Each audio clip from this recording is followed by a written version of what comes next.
Voilà, mes amis, on continue notre cours de Zohar. On fait juste un petit résumé, une introduction. On avait parlé il y a quelque temps de la lettre Tav, la dernière lettre de l'alphabet hébraïque qui passe devant Dieu pour demander d'être la première lettre de la Torah. Et on a vu dans le cours comment Dieu lui répond. La deuxième lettre maintenant, c'est la lettre Shin. La lettre Shin, qui est aussi la première lettre du mot Shalom. Bien que le Zohar va parler d'autre chose, il va parler du nom Shaddai, qui est l'un des noms divins qui a participé à la création du monde. Mais je voudrais malgré tout faire une petite introduction qui est un petit peu différente de ce que va dire le Zohar, mais une introduction malgré tout qui est importante. Parce que dans d'autres textes, on nous dit que la raison pour laquelle le Shin a voulu être lui aussi la première lettre de la Torah, c'est bien sûr parce que le Shin est aussi la première lettre du mot Shalom, Shalom qui veut dire la paix. En vérité, Shalom ne veut pas dire uniquement la paix, Shalom veut dire que tout va bien, ça vient aussi du mot Shalem, qui veut dire que tout est parfait, tout est bien, tout va bien. Et donc, c'est dans d'autres textes, dans le Midrash par exemple, et dans d'autres textes aussi, que on nous explique que le Shalom voulait être, le Shin voulait être la première lettre de la Torah parce qu'il incarne justement le mot Shalom qui veut dire encore une fois perfection, tout va bien, tout est bien et la paix. Maintenant, je voudrais expliquer quelque chose de très important. En vérité, comme on va le voir, Hachem ne va pas accepter que le Shin soit la première lettre de la Torah, parce que il va répondre, il va dire, tu es aussi la première lettre du mot Sheker, le mensonge. En vérité, les deux lettres, le Kouf et le Resh, Sheker, Shin, Kouf, Resh, sont les deux lettres qui suivent le Shin. Et finalement, comme on va l'expliquer dans le Zohar, le Kouf et le Resh ont capturé le Shin pour former le mot Sheker, le mot mensonge. Alors, comme on va le voir dans le Zohar, le Shin représente aussi la première lettre d'un nom divin, Shaddai, ou la première lettre du mot Shalom, et en même temps c'est aussi la première lettre du mot Sheker, le mensonge. Il y a quelque chose d'assez extraordinaire que je voudrais expliquer. On sait que finalement, surtout dans ces dernières générations, la démocratie se présente comme une vitrine de paix, de salut, de bonheur, de bien-être, etc. Mais en vérité, ce que je vais expliquer, c'est que derrière la vitrine se cache une monstruosité inimaginable. J'ai déjà expliqué de nombreuses fois que pendant des millénaires, c'était la dictature qui dominait le monde et qui d'une certaine manière oppressait les peuples, jusqu'au jour où les dirigeants ont compris que ça ne pouvait plus durer de cette manière-là parce que, à force d'oppresser les peuples finissaient par se révolter. Et donc, si on voulait garder le pouvoir longtemps, il fallait endormir les peuples en leur donnant un certain plaisir, en leur faisant croire qu'on veut leur bien, en leur donnant de l'argent, etc., des vacances, de manière à les endormir complètement dans un monde complètement fictif, qu'ils ne se posent plus de questions, mais qui on est, pourquoi on existe, quel est le but de notre existence, quelle est la finalité du monde. Toutes ces questions sont complètement évacuées parce que justement le plaisir immédiat t'endort complètement. À l'époque des dictatures, au contraire, les gens se posaient des questions, mais il faut réagir, il faut se battre, il faut se soulever, il faut faire la révolution. En vérité, la dictature amenait les gens à se poser des questions profondes. Pas tous, mais une grande partie. Par contre, la démocratie nous endort complètement, elle nous transforme véritablement en moutons. Et c'est ce que les dirigeants ont compris. C'est qu'il faut créer une belle vitrine, mais derrière cette vitrine se cache une monstruosité beaucoup plus grave que celle de la dictature, bien que nous ne sommes pas directement oppressés sur le plan physique, mais nous sommes complètement endormis sur le plan mental. Je voudrais rajouter encore quelque chose de très important. c'est qu'en vérité, derrière cette vitrine se cachent les guerres et se cachent les maladies et se cachent énormément de choses. En vérité, les deux plus grandes, on pourrait dire les deux plus grandes mafias qu'il y a dans le monde sont les sociétés d'armement et les industries pharmaceutiques. Il y a d'ailleurs récemment, j'ai vu un film assez extraordinaire, enfin vraiment extraordinaire, qui s'appelle Goliath, avec l'acteur principal Lelouch, où il montre que toutes les grandes firmes pharmaceutiques sont en vérité des crapules inimaginables qui empoisonnent le monde à travers la nourriture, à travers quantité d'autres choses, afin de pouvoir vendre leurs médicaments et de soi-disant soigner les gens et de pouvoir s'enrichir. On sait que tous les dirigeants de ce monde ont des actions dans les firmes d'armement et dans les firmes pharmaceutiques. En vérité, toutes les mafias qu'on appelle les mafias de drogue, les mafias colombiennes, mexicaines, c'est même pas l'ombre de ces crapuleries qui sont les sociétés d'armement et les grandes firmes pharmaceutiques. Les grandes firmes pharmaceutiques ont mis la main sur la nourriture, ont mis la main sur quantité d'autres choses afin d'empoisonner et de rendre malades les gens, afin de pouvoir vendre les médicaments et finalement faire croire qu'ils sont là pour le bien du monde. Mais en vérité, c'est tout le contraire. C'est eux qui empoisonnent, c'est eux qui rendent malades pour pouvoir justement faire tourner leurs industries. Pareil pour les sociétés d'armement. La vitrine démocratique, on veut la paix, on veut le bien, etc. Mais c'est eux qui, bien sûr en cachette, s'arrangent pour qu'il y ait des guerres ici et ailleurs pour pouvoir vendre leurs armes et pour pouvoir faire un argent inimaginable. Et encore une fois, très peu le savent, mais tous les dirigeants de ce monde ont des actions dans les sociétés d'armement et dans les sociétés pharmaceutiques. Ce qui veut dire que finalement, on comprend pourquoi le Zohar va nous dire que le Shin est peut-être la première lettre du mot Shaddai, un nom divin, peut-être la première lettre du mot Shalom, qui veut dire la paix, le bien-être, mais c'est aussi la première lettre du mot Sheker, le mensonge. Seulement le mensonge se cache derrière la vitrine. Et c'est pour ça que Dieu n'a pas voulu que cette lettre-là soit la première lettre de la Torah, parce que justement, comme j'ai souvent expliqué, là où il y a un bien énorme, il y a aussi des forces obscures et des forces de mal inimaginables qui récupèrent le bien pour s'en faire une vitrine et se cacher derrière cette vitrine et faire un mal inimaginable dans le monde. On va commencer le texte. Aalat et Shin Kame. Le Shin est venu devant Dieu. Amra Kame et le Shin dit devant Dieu. Ribon Almin, maître du monde. Nicha Kamar le Mivre Bi Alma. Je voudrais être la première lettre de la Torah et aussi la première lettre de la création. Des Beit Kare Shemar Shaddai, parce que je suis aussi la première lettre de l'un de tes noms. On sait que Dieu a plusieurs noms, Havaye, Elohim, Shaddai, et encore d'autres, Tsevaot. Et donc, je suis la première lettre de l'un de tes noms, qui est le nom Shaddai, qui commence par un Shin. Veyehot le Mibre Alma Bishme Kadisha. Et c'est un honneur pour moi d'être la première lettre de la Torah, puisque je vais, en étant la première lettre de la Torah, je vais faire allusion à ton nom, qui est l'un des noms qui a participé à la création du monde. À Marley, Dieu lui répond, Yehot Ant, tu as raison, c'est vrai que tu es la première lettre de l'un de mes noms qui a participé à la création du monde, Shaddai. Vetav Ant, tu dis des choses justes. Vekashut Ant, tu dis des choses vraies. Aval, mais je ne peux pas te prendre comme étant la première lettre de la Torah. Pourquoi?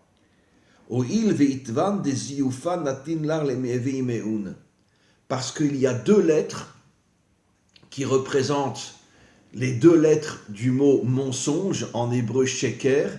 Elles t'ont capturé pour justement être la première lettre du mot sheker, le mot mensonge, et tu es aussi la première lettre du mot mensonge. Oil ve'atvan des ioufa, des lettres t'ont capturé, natlin lar, elles t'ont pris les miave imeun pour être avec elles. L'obéina les mivre bar alma, je ne peux donc pas t'utiliser pour être la première lettre du monde, de la Torah. Begin delo itkayem shikra, parce que le mensonge ne peut pas exister. Et là, yitlun lar kaf resh, seulement si les deux lettres, le kouf et le resh, te prennent avec elles. Qu'est-ce que nos maîtres expliquent? Je vais expliquer plus profondément. Nos maîtres nous disent que tout mensonge qui n'a pas une part de vérité en lui n'est pas un mensonge. Et en vérité, jamais le monde n'a vécu un mensonge aussi meurtrier, aussi criminel que le monde de la démocratie. Parce que comme je l'ai expliqué, le monde de la démocratie, c'est une magnifique vitrine. La statue de la liberté en Amérique, et encore une fois, tous les plaisirs, tous les loisirs. Bon, il y a des moments où c'est un peu plus bas, des moments où c'est un peu plus haut. Mais très globalement, le monde de la démocratie est un monde où on se sent bien. Et qui oserait remettre en cause la démocratie? Parce que la vitrine est magnifique. Et la vitrine, c'est le Chine. Comme disent nos maîtres, tout mensonge qui n'a pas en lui une part de vérité n'est pas un mensonge. Ce qui veut dire que le vrai mensonge, c'est pas le mensonge total, comme l'étaient les dictatures. Pourquoi les dictatures n'ont pas tenu? Parce qu'elles oppressaient les peuples, parce qu'elles leur faisaient du mal. Et automatiquement, ça amenait le réveil et la révolution des peuples. Il n'y avait pas de vérité dans toutes ces dictatures qui ont régné pendant des millénaires.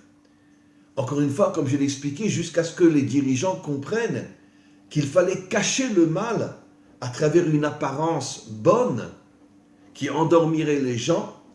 Et ça, c'est le Chine, qui représente le nom divin ou qui représente la paix, le shalom, le bien-être et les plaisirs que l'on peut avoir dans un monde qui est dirigé par la démocratie. Pourquoi le Zohar parle du nom Shaddai, qui est en vérité un nom divin? Parce que la démocratie ne repousse absolument pas la religion.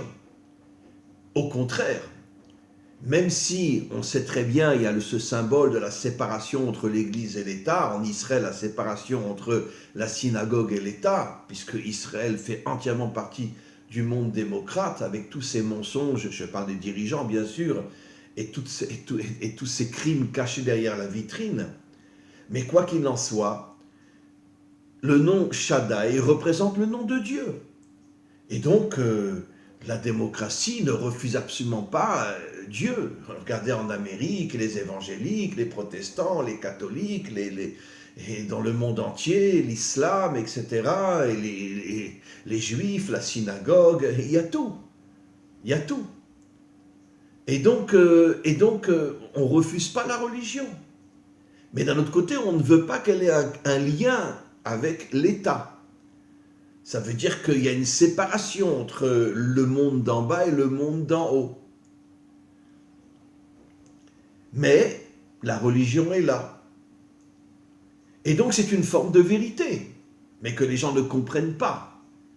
Ah bon, ben j'ai le droit d'aller à l'église, j'ai le droit d'aller à la synagogue, j'ai le droit d'aller à la mosquée, personne ne m'empêche d'être religieux.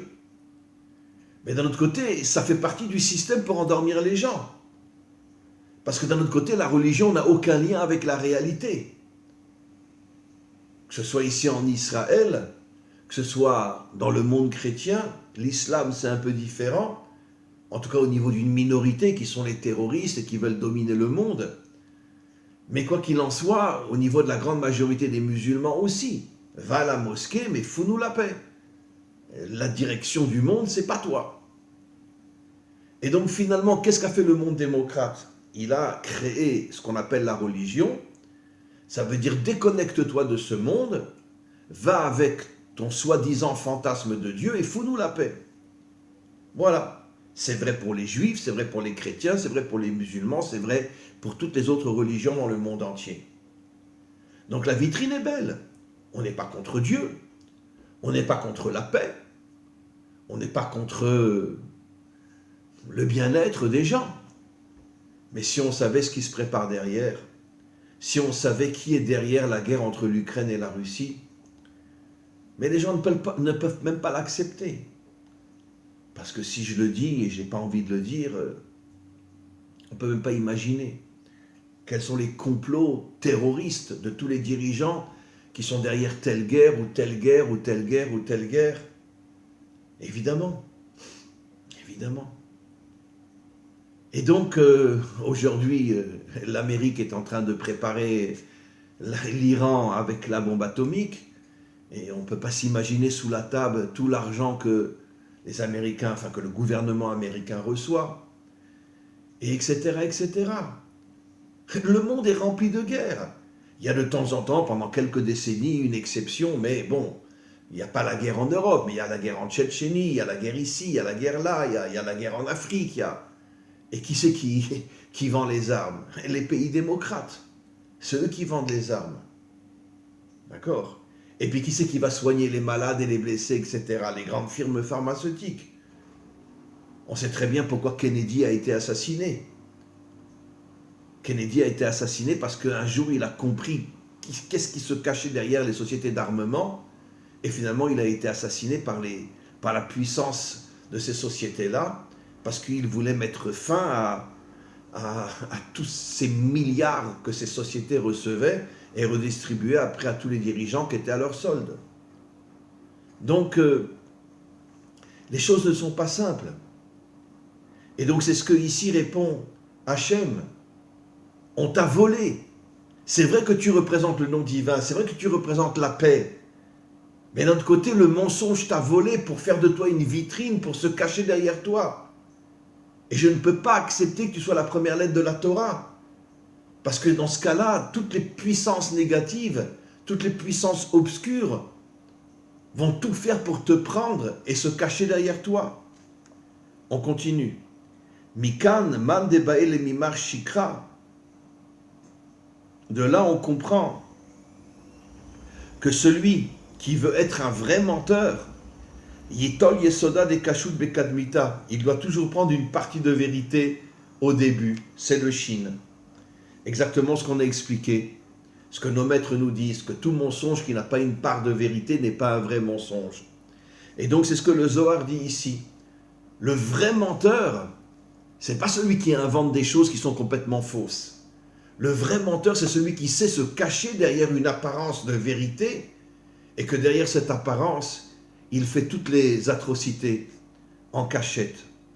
Yetol, je répète ce que dit le Zohar, Yetol Yesoda de Kashut, il doit prendre une part de vérité, Bekadmita au départ. Ulbata Yokim le Shikra, et après il peut construire son mensonge.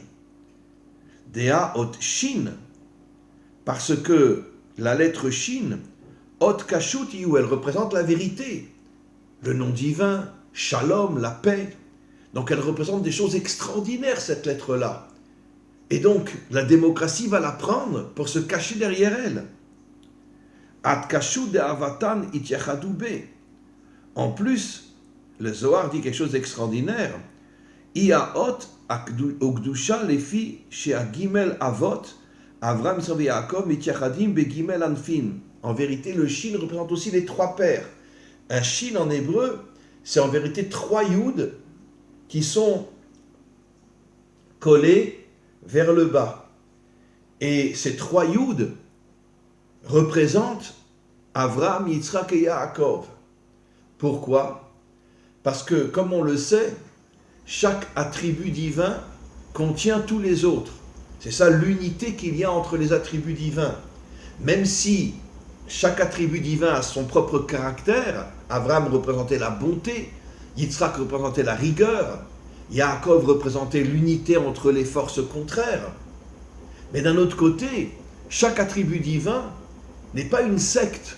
Chaque attribut divin laisse une place à tous les autres, comme pour dire « je veux m'unir à tous ceux qui sont différents de moi ». C'est pour ça que chaque attribut divin contient les 9 autres, et en tout ça fait 10. Encore une fois, l'unité. Je ne suis pas la seule vérité. J'accepte que même si moi je suis la bonté, j'accepte qu'il y ait dans ce monde aussi de la rigueur et quantité d'autres choses. Les 9 autres attributs divins.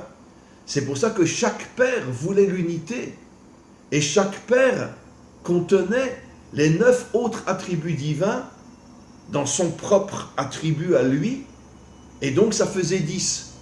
Et le Shin représente 3 fois 10, c'est-à-dire Avram, Yitzhak et Yaakov. Et donc, on comprend qu'en vérité le Shin représente l'unité, représente le monde vrai, le monde authentique, un monde qui n'est pas une secte, un monde qui n'est pas tombé dans une idéologie perverse. Et la racine de cette vérité vraie sont Avram, Yitzhak et Yaakov. Maintenant, on comprend pourquoi le mensonge récupère justement le Shin. Parce que justement, mais regardez, on veut l'unité, on veut la vérité, on veut. Mais attention à ce qui se cache derrière. On continue. Koufresh, les deux autres lettres du mot mensonge, sheker. Idvan deitraziou al sitra bisha inun. Le kouf et le resh représentent les forces du mal. Ça veut dire les forces qui sont cachées derrière le shin. Ou begin, l'itkaima natle et shin begaveyu. Et pour pouvoir tenir, et pour pouvoir agir en secret derrière la vitrine du shin, elles ont mis le shin devant elles. Avec sheker, on a le mot sheker. Kevan dechamat achi nafkat mekame. Le Shin a compris que Dieu avait parfaitement raison, et le Shin a compris que s'il était la première lettre de la Torah, le Shin risquait finalement de créer un monde horrible, caché derrière une vitrine magnifique, qui arrive à séduire les peuples et à les faire tomber complètement. Et donc le Shin a accepté, il a dit à Hachem, tu as raison, je ne peux pas être la première lettre de la Torah. On voit de cet enseignement quelque chose d'assez extraordinaire, et je veux revenir sur ce que j'ai expliqué, ce que disent nos maîtres, y compris dans le Zohar. Il n'y a pas de mensonge qui n'a pas une part de vérité en lui, et comme le Zohar l'explique, cette part de vérité, c'est la façade extérieure, la vitrine extérieure qui cache tout le mal qui se cache derrière cette vitrine.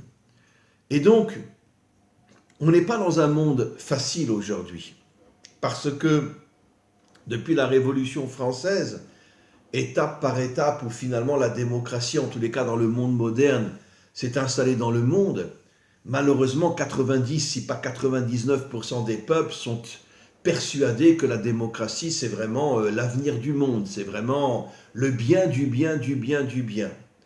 Pourquoi ?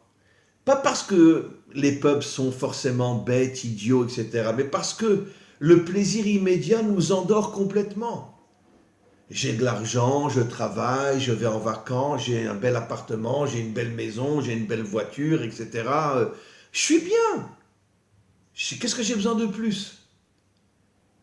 Et finalement, ça rejoint le cours que j'ai fait hier sur le Tanya, où le Balatanya dit que finalement, la grande majorité des hommes n'ont qu'une âme animale en eux. C'est quoi l'âme animale ? Je veux profiter de la vie, comme un animal. Je profite de la vie. C'est tout. Je mange, je dors, je m'amuse, je me promène, etc. Et je gagne de l'argent.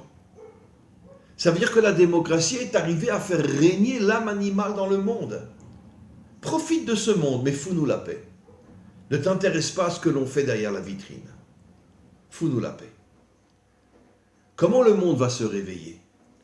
Qu'est-ce qu'on peut faire pour arriver à prendre conscience, surtout au niveau de la majorité, qu'on est complètement manipulé, qu'on est complètement enfermé dans Mitzraïm. Ça veut dire quoi Mitzraïm ? On traduit par l'Égypte, la pire des imbécilités jamais créée dans la Torah. Mitzraïm ne veut pas dire l'Égypte, Mitzraïm veut dire le monde des limites. Metzar, limite. Et donc, c'est un monde de limites inimaginable. Maintenant, regardez, je l'explique aussi dans un autre cours, 80% des soi-disant juifs ne sont pas sortis d'Égypte. Ils ne voulaient pas sortir d'Égypte. Vous savez ce que nos maîtres expliquent ? Qu'en vérité, l'Égypte avait fait une sorte de deal avec Israël. Ceux qui ont les moyens de payer un impôt ne seront pas transformés en esclaves, mais ils paieront un impôt important à l'État. Ceux qui n'ont pas d'argent, on les prend, on les transforme en esclaves. Et regardez, 80% d'Israël avait de l'argent. Et donc ils payaient un impôt qui allait directement dans la poche de Pharaon. Ils n'étaient pas transformés en esclaves et ils continuaient à vivre normalement, à faire des affaires, etc.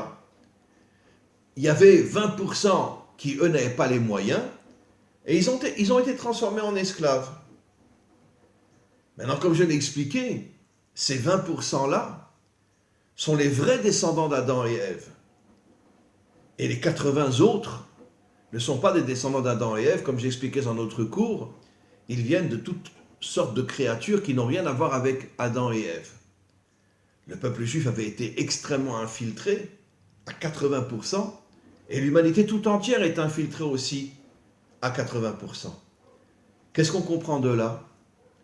Qu'en vérité, ceux qui tombent, ceux qui avancent comme des moutons dans le système, et surtout dans le système démocratique, ne sont pas des descendants d'Adam et Ève.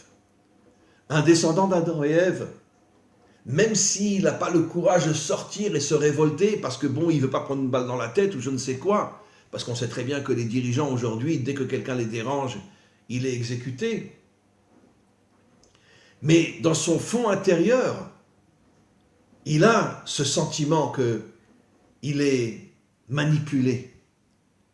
Et quand quelqu'un a le sentiment profond qu'il est manipulé et qu'il cherche comment s'en sortir, c'est la preuve authentique qu'il est un descendant d'Adam et Ève.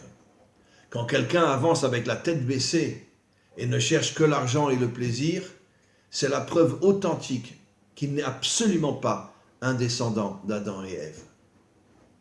Et même dans le monde religieux, tous ceux qui nous endorment, ne vous inquiétez pas, Dieu viendra, il nous sauvera, le Messie viendra, etc., etc., etc. Tous ces discours sont exactement des discours les mêmes que la démocratie.